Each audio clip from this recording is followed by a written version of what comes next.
Thank you, Mr. Chairman.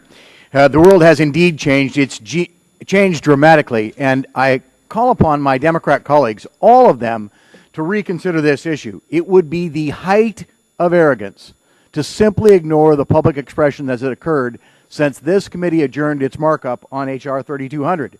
The American people want health care reform.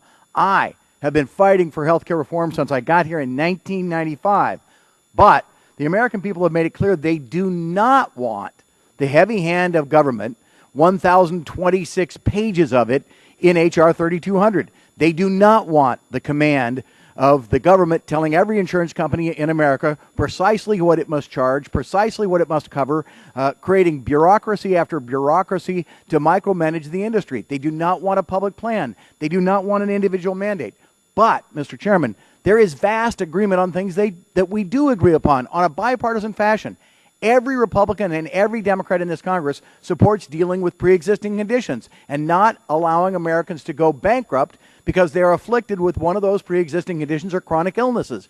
Every member of this Congress, Republican and Democrat, agrees it's time to fully embrace universal coverage. Cover every American, not through the emergency room. There is a tremendous opportunity here for the majority to act with humility and to return and to press the reset button and to pass legislation that responds to the needs, wishes, and desires of the American people.